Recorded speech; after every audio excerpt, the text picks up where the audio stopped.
Bien, buenos días. Vamos a comenzar. Yo soy el doctor Gabriel Martínez, soy médico radiólogo.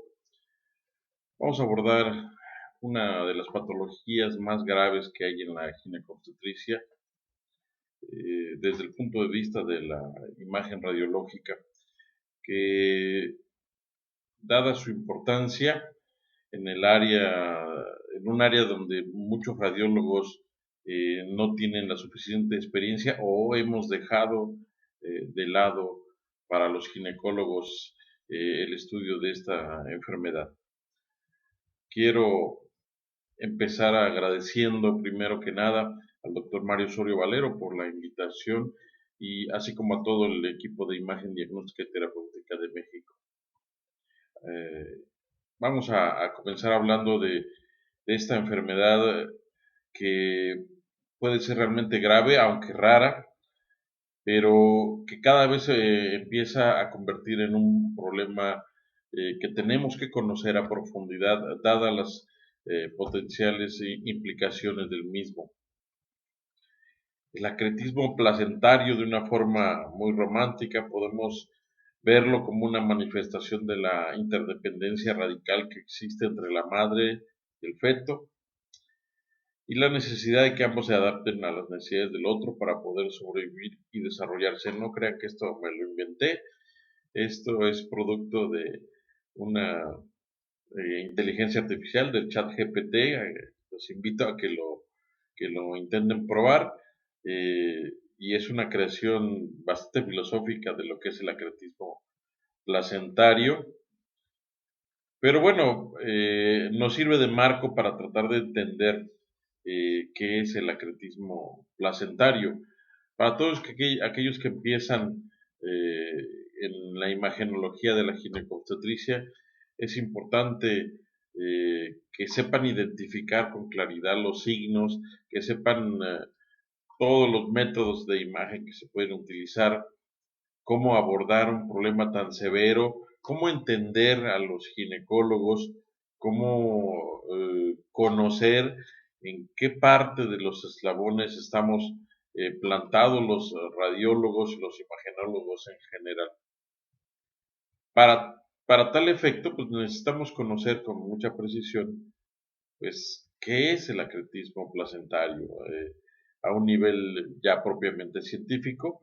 Eh, Hay un grave defecto en la interfaz endometrio-miometrio, eh, que esto lleva, pues, a su vez a una falla en la desvisualización normal en un área donde no debería de haber eh, decidua, donde no debería de haber implantación, y generalmente ocasionado por algún tipo de cicatrización o algún tipo de daño en, en el lecho del endometrio, en la decidua endometrial, y que eso va a ocasionar que se permita la infiltración de esas vellosidades coriales, placentarias y del trofoblasto.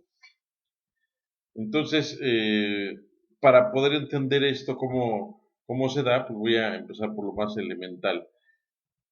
Siempre que hablemos de acretismo placentario, esto es de las bases que tenemos siempre que conocer.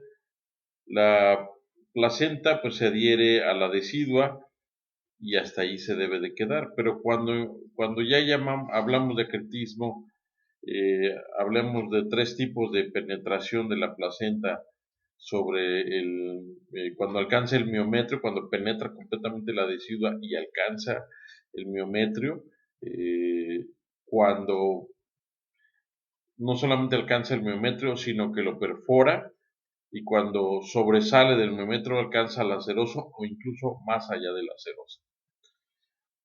Esto, en términos teóricos, pues suele ser muy fácil de entender, pero cuando ya nos enfrentamos a las imágenes de ultrasonido, de resonancia, etcétera, vemos que esta concepción teórica tiene muchos matices y tiene un abordaje difícil de ubicar ya en la práctica, dada que estas definiciones están basadas básicamente eh, perdón por el pleonasmo, están razonadas en función de la histología del acretismo placentario. Entonces, esas diferencias son tan pequeñas que a veces es muy difícil establecer la diferencia entre una placenta que apenas invadió la decidua contra una placenta que ya invadió parte del miometrio o que incluso se salió.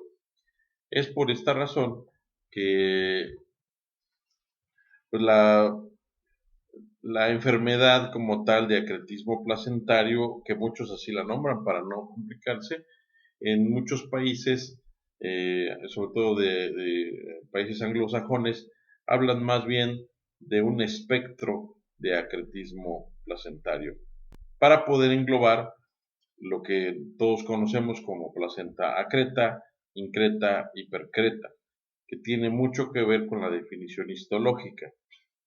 Y para no entrar en demasiados detalles, pues hablan de espectro de acretismo placentario. Eso tiene gran importancia para los radiólogos porque eh, llegar a un diagnóstico de increta o percreta o acreta, realmente a nosotros eh, se nos suele complicar muchísimo y podemos llegar a intentar un diagnóstico que no tiene mucha traducción clínica. Basta con saber que sea una enfermedad y que sea parte del espectro de la placenta acreta, que puede englobar a los tres tipos de invasión. ¿Cuál es la importancia de esta enfermedad? Bueno, como mencioné desde el principio, pues es una enfermedad rara. Sin embargo, ha ido creciendo poco a poco. En Estados Unidos se registraban 0.8 casos por cada 1000 partos por allá de 1982, pero ha ido aumentando hasta alcanzar de 3 a 4, en algunos reportes alcanzan hasta 5 casos por cada 1000 partos ya para el 2010. Estoy casi seguro que para este 2023, aunque no, obviamente no hay todavía reportes, debemos estar alcanzando tal vez los 6 o los 7 casos por cada 1000 partos. Y en México está empezando a ver el mismo tipo de incidencia.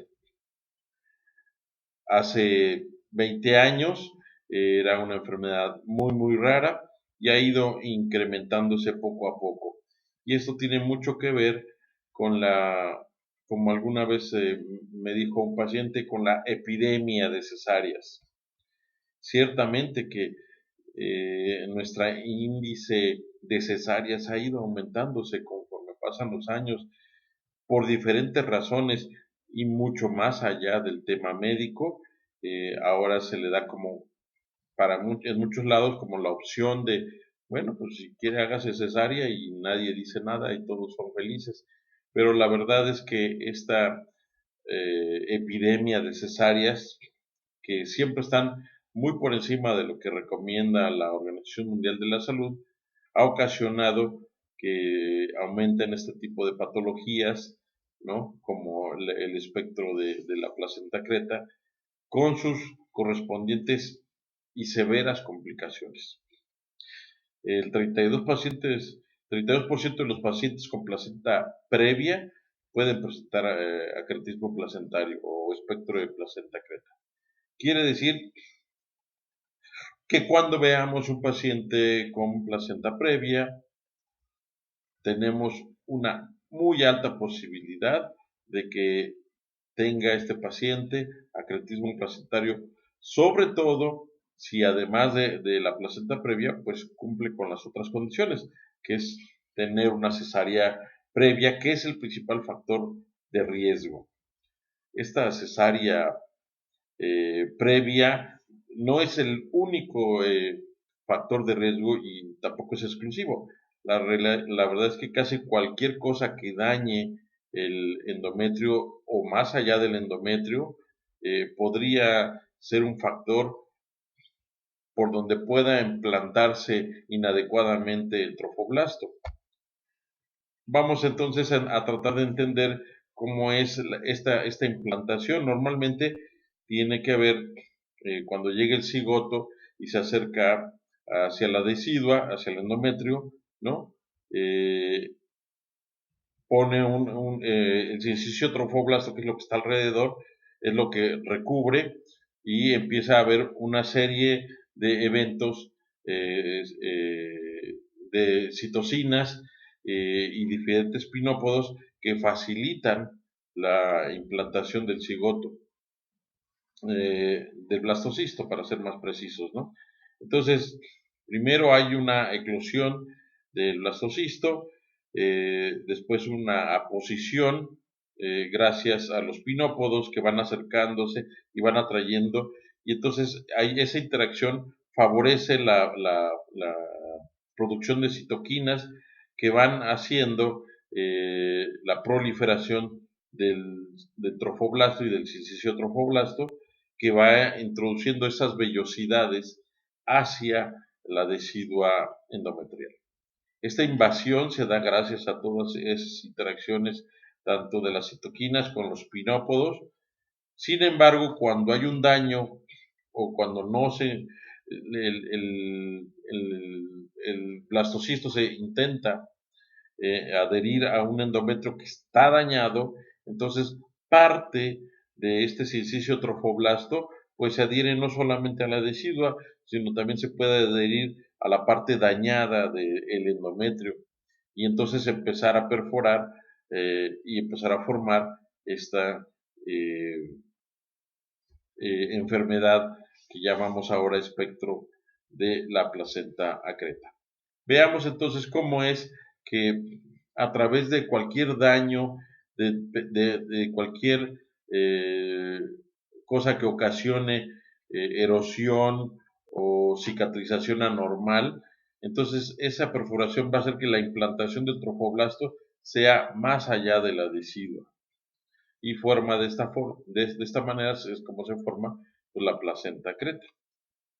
Como dijimos, y solamente en forma de repaso, pues que es placenta creta, increta, hipercreta, dependiendo de la profundidad. Eh, no nos casemos con esta definición, que es bastante histológica, basta decir que es un espectro de acretismo placentario. Una de las grandes dudas que siempre surge cuando hablamos de placenta creta es, bueno, ¿en qué momento se presenta, en qué momento podemos ya diagnosticar la placenta creta? Y la placentación, que es alrededor de las 20 semanas, cuando termina esa placentación es cuando sabemos que puede ya diagnosticarse la placenta creta. Ciertamente que en la mayoría de los casos va a ser con ese antecedente de algún tipo de cesárea, pero no es la única causa. Como dije, cualquier otro daño ocasionado por múltiples factores puede hacer que no solamente el acretismo placentario se presente en la placenta previa, sino también cuando una inserción placentaria normal, aunque eso en realidad es bastante poco común. Voy a decir a lo mejor una verdad de perogrullo, que es que el momento adecuado para el diagnóstico de acretismo placentario pues es antes del parto. Ciertamente que parece una verdad de perogrullo, pero debo decir que para el ginecólogo, para la mayoría de los prestadores de los servicios de salud, es importante que nosotros seamos un factor de diagnóstico antes del parto, porque si resulta que por alguna razón, y ha habido casos en los que no se logra el diagnóstico y nadie lo sospecha y nadie da más allá el paso para poder pensar que puede existir esta condición, pues entonces el médico ginecólogo, el cirujano, se va a enfrentar a una situación en la que para llegar al diagnóstico puede incluso pasar con la muerte de la madre. Y eso, si lo veamos en términos jurídicos, es violencia es una violencia que la mamá no necesitaba, y todo por un diagnóstico que no se llega a tiempo. Por eso insisto mucho en que tenemos que ver la manera de que el diagnóstico se haga antes de que el cirujano lo descubra, ya durante una cirugía, cuando tenga un sangrado terrible, cuando ya no pueda controlar el sangrado, no se, cuando no se haya podido preparar para, para ese sangrado, que no haya podido hacer ningún tipo de preparación. Entonces es importante que nos quedemos con esta conciencia. ¿Qué características tiene el acretismo placentario? Bueno, pues el principal es que la placenta suele estar ubicada en condiciones de placenta baja o placenta previa. Recordemos eh, que cuando hablemos de placenta baja, estamos hablando de que no debe de rebasar los 2 centímetros. Si tiene más de 2 centímetros de distancia entre la placenta y el orificio cervical interno, entonces no es una placenta previa. Importante definición que luego se nos olvida, y que también se nos olvida muchas veces, que la placentación es a partir de alrededor de las 20 semanas, de manera que yo he visto compañeros ecografistas e incluso radiólogos que se les olvida esa parte y andan queriendo diagnosticar placenta previa a las 15 semanas o a las 18 semanas. Incluso a las 20 suele ser muy arriesgado decirlo. Y sí, en cambio, podemos decir, bueno, hay una inserción anormal, pero hay que confirmar el diagnóstico después de la semana 30.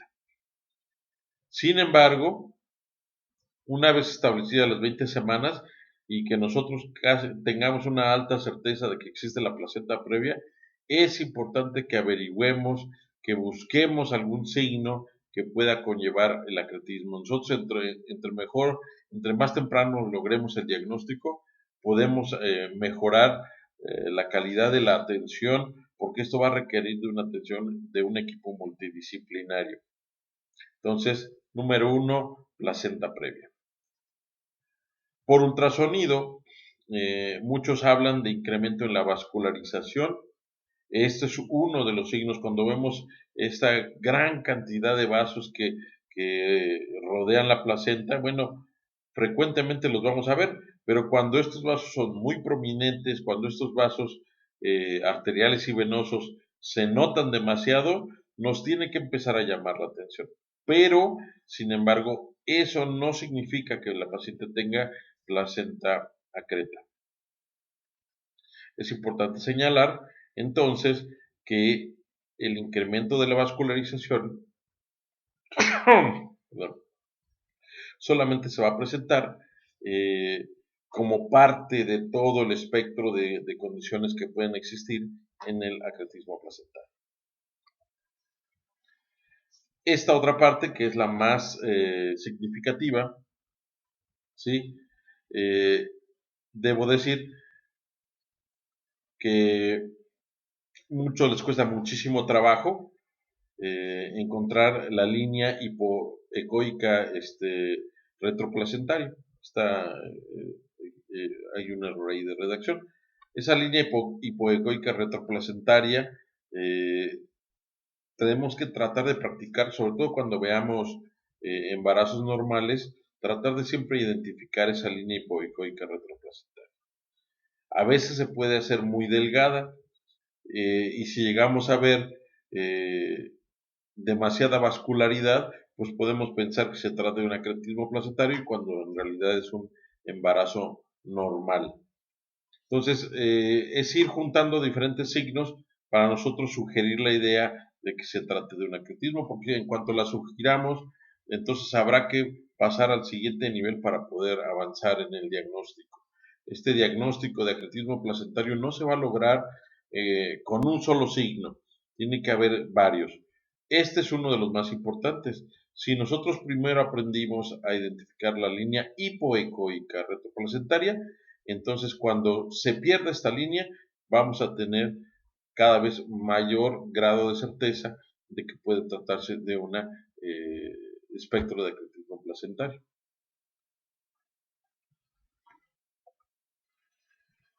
Este es a mi juicio, de los signos más evidentes, la presencia de masas ecogénicas. O sea, casi siempre vamos a poder ver cómo hay un borde, ¿sí?, que sobresale de la línea normal del útero, ¿sí?, como una montaña, como una protuberancia que puede tener una traducción importante, ¿sí? Como vemos aquí, esta traducción se va a ver como una zona de hipervascularidad que ya en la cirugía se va a ver como una zona violácea. Entonces, eso por ultrasonido vamos a ver cómo esta línea se, se parte como si fuera un montículo de la línea normal del borde uterino. Más allá de que podamos o no ver la línea hipoecoica retroplacentaria.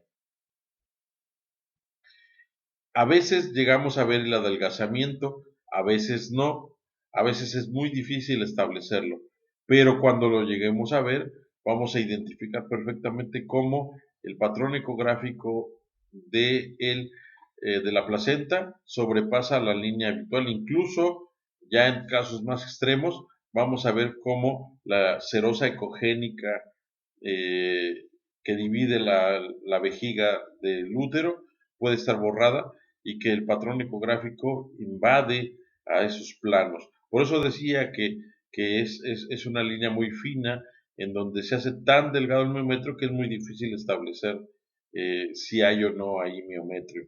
Pero si la vemos, si vemos un adelgazamiento, es otro elemento que tenemos que agregar a los ya mencionados para poder empezar a sospechar de acretismo placentario. La mitad de los pacientes con acretismo va a tener esta línea demasiado delgada. Y el problema, pues como decía, pues que en los embarazos normales pues, es habitual que el endometrio se vuelva más delgado y sobre todo cuando ya estamos en fase de contracciones. Entonces hay que tener mucho cuidado. Si además, este es el otro signo, que ya hay interrupción de la pared de la vejiga, y sobre todo en escala de grises lo podemos demostrar, bueno, pues esto nos va a ayudar a poder diagnosticarla.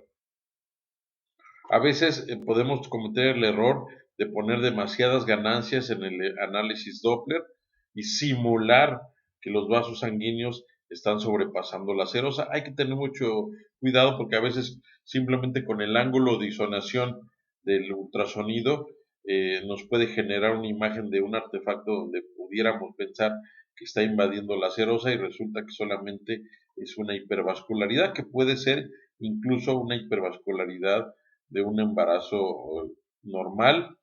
Hay pacientes que tienen varices pélvicas que pueden simular este signo, pero como dije, se trata de juntar la mayor cantidad de signos para poder entonces tener cada vez mayor grado de certeza.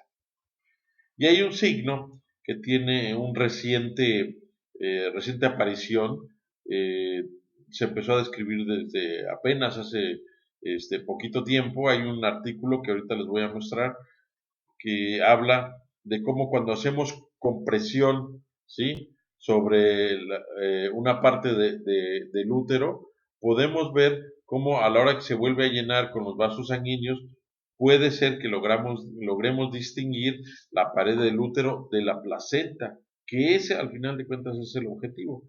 Entonces, se habla de dos tipos de signos de separación, que es el signo de separación positivo y signo de separación negativo. El signo de separación positivo es lo normal.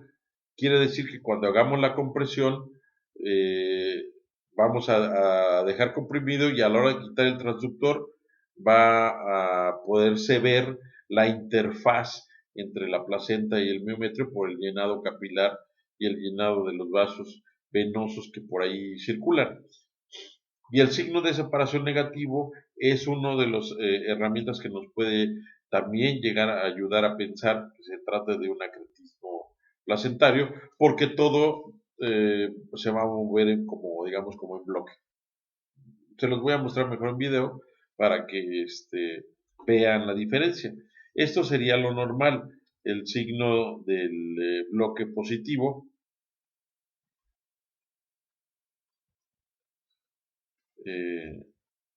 Vamos a ver.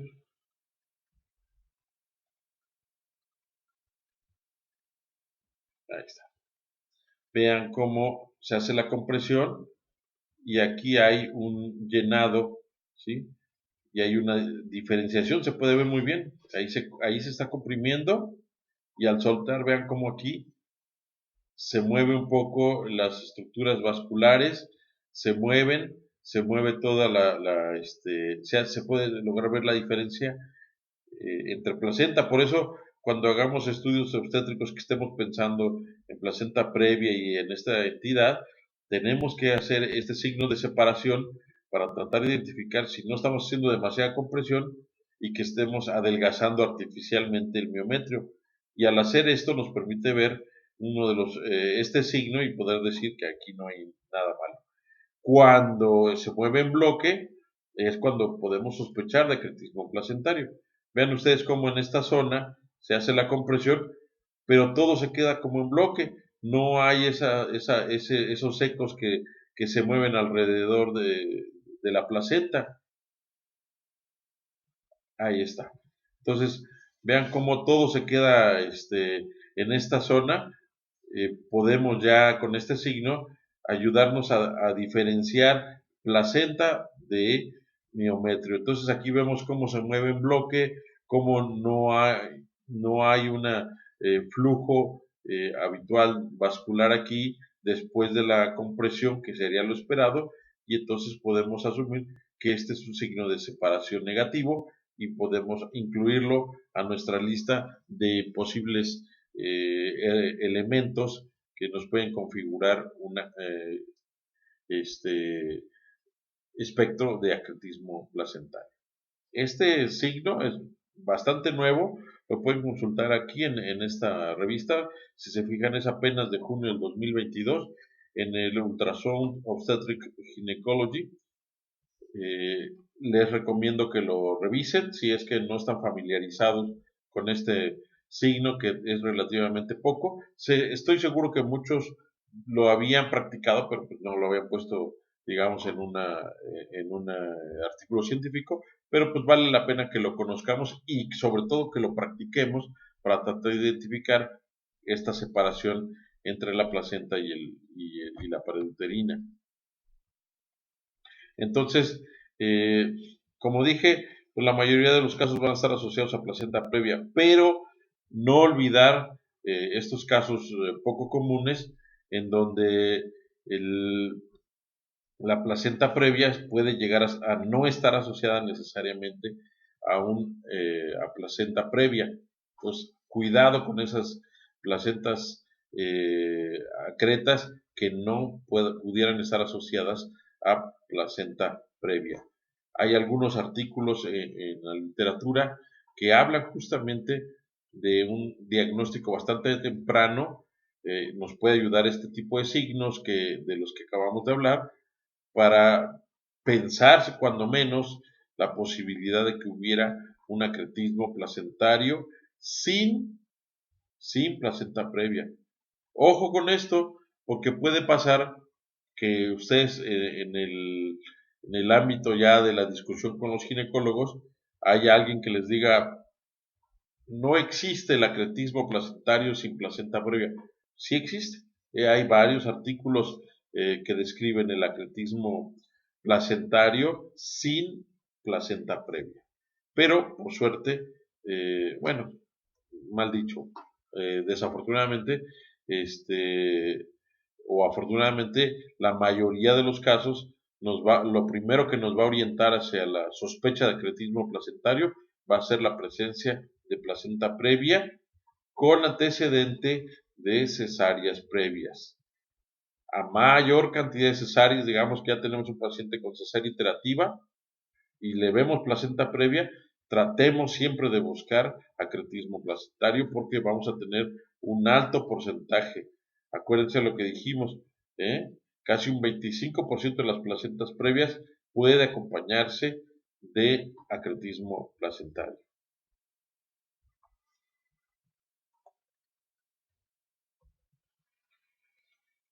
Y este otro signo, el de las masas adyacentes al útero, ¿sí? Es bastante común y si se fijan, casi el 50-60% de los casos va a haber presencia de masas adyacentes, o sea, estos bultos que vimos. Ahora vamos a hablar un poquito del rol de la resonancia magnética en el diagnóstico del espectro de acretismo placentario. Hay varios protocolos que podemos utilizar. Este es uno de ellos, no quiero decir que sea el único. En general, casi todos los protocolos con, con resonadores nuevos, con 1.5 teslas, pero con muchos canales, eh, casi todos los usan con grosores de 4 milímetros, ¿sí? Con secuencias casi todas, la gran mayoría de los artículos que encuentren, van a ver que son hechos con T2 y con secuencias especiales para evitar el movimiento, que son T2 con Haste o T2 con Truffy en el caso de Siemens, o los Spin EcoFast, que son también en T2. Y aquí casi siempre los más, digamos, ortodoxos van a querer axial, coronal y sagital. Los más, digamos, ahorradores van a preferir dejar esto casi siempre en sagital y tal vez un axial y complementarse con T1 axial, con alguna de las técnicas, sobre todo T1 con eco gradiente o T1 spin eco con un sagital con eco gradiente T2 y si tenemos oportunidad y sobre todo tiempo, podemos hacer técnicas de difusión que nos ayuden a distinguir algunos de los signos eh, que se pueden ver por resonancia magnética. La resonancia magnética, por supuesto que tiene mayor sensibilidad y especificidad en el caso del acretismo placentario, y cuando nosotros nos manden o nosotros sospechemos el diagnóstico a través de un ultrasonido, generalmente los ginecólogos se van a inclinar por ir hacia la resonancia magnética para confirmarlo. Es muy riesgoso, entonces, quedarnos con el diagnóstico exclusivamente por ultrasonido de acretismo placentario, porque puede ser que nos estemos equivocando.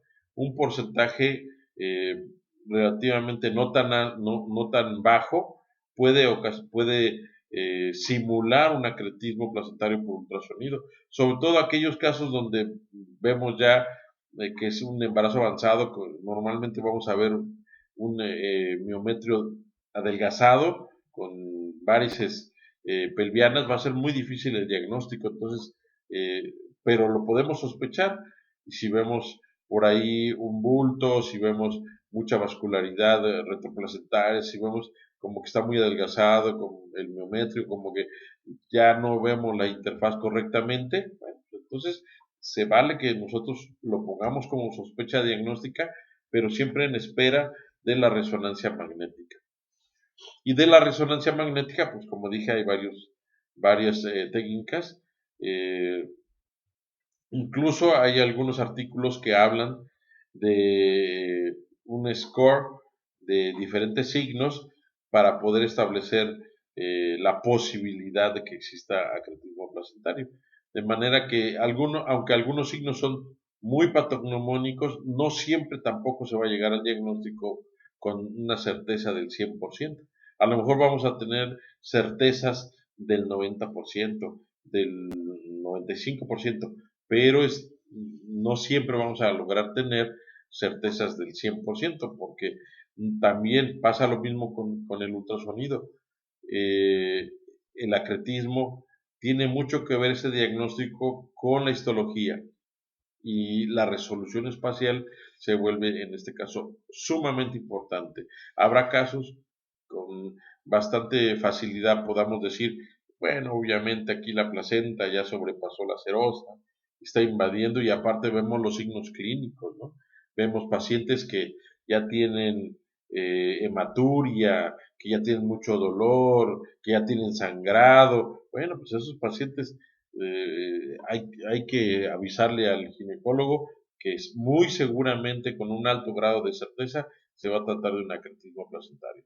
Pero aquellos casos en los que es placenta increta o solo placenta creta, va a ser muy difícil que lleguemos a decirle, ni siquiera con resonancia magnética, con un grado alto de certeza, al ginecólogo. A lo más le vamos a poder decir, bueno, hay algunos signos que me sugieren un acretismo placentario y te tienes que preparar para tal cosa, pero desafortunadamente en algunos casos no vamos a lograr siempre el diagnóstico de precisión.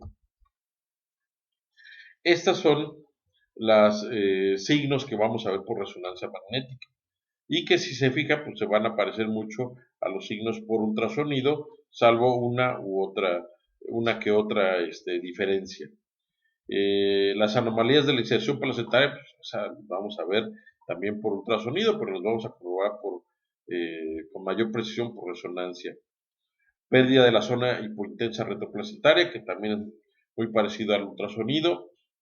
Irregularidades de la interfaz miometro-placentaria. Aquí sí podemos a veces tener una mayor resolución espacial, sobre todo si usamos técnicas de resonancia FAST, TRUFI o HASTE, que nos permitan grosores de corte incluso submilimétricos. Esos grosores de corte submilimétricos nos van a permitir una mayor precisión, también tomando en cuenta que utilicemos aquellas técnicas que nos ofrecen los fabricantes para poder lograr una disminución de los artefactos ocasionados por el movimiento. Siempre tomando en cuenta pues, que estamos tratando de un paciente que no solamente es uno, es un binomio. Entonces siempre tenemos que tener en cuenta que pues, las embarazadas no van a poder estar demasiado tiempo en una misma posición, que van a tener una gran cantidad de molestias. Entonces, tenemos que ser lo más breve posible a la hora de aplicar las secuencias. El otro signo, la presencia de aires de baja intensidad en secuencias T1, bandas intraplacentarias hipointensas en T2, que es el signo más clásico, y la identificación de masas adyacentes, que eso también se parece al ultrasonido. Vean ustedes cómo, bueno, este es uno de los primeros signos, pero que nos ayuda a ver también la anatomía normal. Vean cómo la placenta, pues es una placenta previa, pero se puede identificar con un alto grado de certeza la línea hipointensa del miometrio. También aquí, en el plano axial, vemos cómo se puede identificar perfectamente esa línea hipointensa. El siguiente signo, las irregularidades en la interfaz, es donde vamos a empezar. Acuérdense que no va a ser toda la placenta, estamos buscando pequeños focos de alteraciones en la interfaz. Entonces, si vemos que se vuelve irregular, que el patrón de intensidad de señal de una parte de la placenta hace que no logremos ver la línea hipointensa retroplacentaria, aguas, es uno de los signos que nos pueden empezar a orientar. Por ejemplo, aquí vean cómo hay en esta zona, ¿sí? A partir de la flecha hacia la derecha, ¿sí? Esta afortunadamente fue un T2 Trufi un T2 Haste, que nos permitió evitar el movimiento, pero vemos como esta línea hiperintensa que está afuera y esta pequeña línea hipointensa atrás de la placenta, en esta zona se pierde completamente. Aunque acá la podamos ver, cómo se continúa después, aquí en esta zona podemos decir que no se logra identificar esa línea hipointensa retroplacentaria. La pérdida focal de la interfaz útero-placentaria también. Hay zonas donde se pierde la línea retroplacentaria y vamos a empezar a ver esos pequeños bultos que sobrepasan la interfaz útero-placentaria. El adelgazamiento del endometrio a veces puede ser tan fino como esto. Y bueno, solamente podemos mencionarlo como un hallazgo pero como signo único no tiene gran valor. Sí sirve si encontramos otro de los signos importantes, como podrían ser las bandas hipointensas intraplacentarias. ¿Cómo es esta? Las áreas de señal intraplacentaria de baja intensidad en secuencias T1 con contraste. El T1, por eso decía yo que no es tan útil en este diagnóstico, porque la diferenciación entre placenta y miometrio es pobre. Sin embargo, nos puede llegar a ser muy útil cuando utilizamos medio de contraste, porque sí nos va a permitir ubicar zonas de baja vascularidad, sobre todo aquellas donde ya hay pequeños infartos, y vamos a poder identificar a través del medio de contraste esas zonas de infarto placentario que nos pueden ayudar a sugerir el diagnóstico de espectro de acretismo placentario. Las bandas intraplacentarias hipointensas en el T2, que es también uno de los signos clásicos, vemos como zonas heterogéneas mal definidas con bandas, puede ser uno de los signos importantes a la hora de diagnosticar acretismo placentario.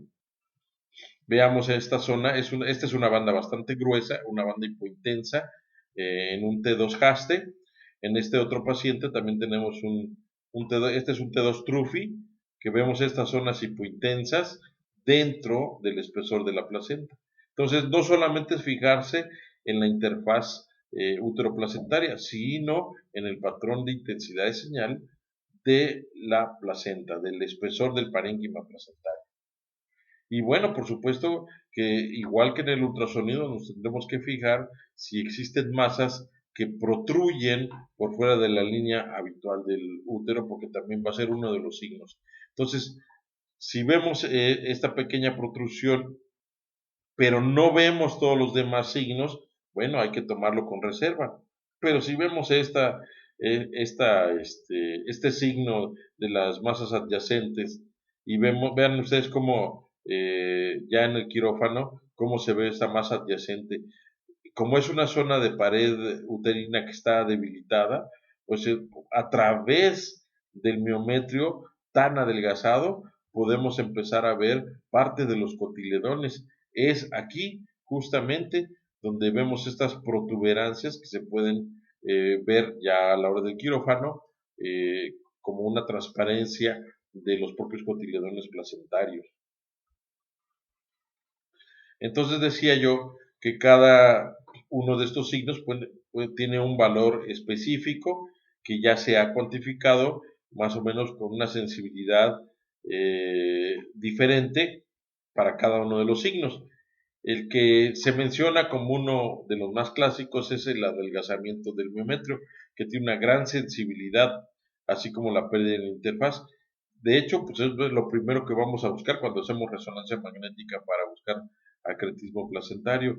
Vamos a ver si esa línea hipoicoica retroplacentaria está perdida o no. Entonces, quienes hacen resonancia magnética tienen que enfocar sus esfuerzos en lograr tener una alta resolución espacial con técnicas FAST, TrueFi, HASTE, pero casi siempre en T2, ya sea axial, coronal y sagital, y ya en forma complementaria, si les da tiempo, si tienen los medios, pues a lo mejor hacer técnicas con medio de contraste, técnicas en T1 axial, técnicas con ecogradiente. Pero la verdad es que hay que ser lo más veloz posible porque estos pacientes son especiales. La tomografía computada, la verdad es que es poco lo que nos puede aportar. Sabemos que cuando inyectamos medio de contraste, eh, realmente es muy difícil que ocasionemos un daño. Sabemos que el medio de contraste atraviesa la barrera hepatoplacentaria y que tiene diferentes fases de captación, pero no es suficiente para poder hacer una buena diferenciación eh, útero-placentaria. Sin embargo, sí, en casos donde hay una placenta percreta, donde ahí sí podríamos ver las vellosidades atravesando el músculo uterino y alcanzando la vejiga. Eso sí lo podemos llegar a ver. Entonces, no, aunque no es una herramienta, digamos, común, porque no tiene buena resolución. Vean ustedes aquí en esta placenta, tiene poquito medio de contraste bueno, la placenta se ve bastante grande, se ve con buen contraste y con una zona de, este, de un hematoma intraplacentario en la parte baja de la placenta. Entonces sabemos que tiene placenta previa, pero bueno, vamos a empezar a encontrar hallazgos adicionales. Pueden ustedes también consultar estas organizaciones. En especial quiero mencionar la Sociedad Internacional del Espectro de Placenta Creta. Yo encontré bastante información ahí, pueden consultarla, vale la pena porque tienen algunas guías técnicas que pueden ayudar a aquellos profesionales que no solo se dedican al diagnóstico, sino también al manejo, como a los ginecólogos. Ya para terminar, solamente mencionar muy por encima que existe la resonancia magnética multiparamétrica y que se ha en los últimos años empezado a utilizar cada vez más. Es una técnica que requiere un alto grado de especialización porque requiere un manejo avanzado del software que permita que podamos juntar en una sola imagen, a lo mejor técnicas de difusión con un T1, con un T2 haste, y obteniendo lo mejor de cada técnica podamos identificar con mayor certeza y con mayor detalle anatómico la función de los tejidos. Estas son algunas de las imágenes que nos van a poder permitir en un futuro no muy lejano ya empezar, porque algunos solamente están en protocolos de investigación, pero que a través, sobre todo de la difusión, de las técnicas de difusión, nos van a permitir una mejor diferenciación a nivel casi histológico a través de la imagen. Y pues eso sería todo. Quedo a sus órdenes para cualquier comentario. Muchísimas gracias.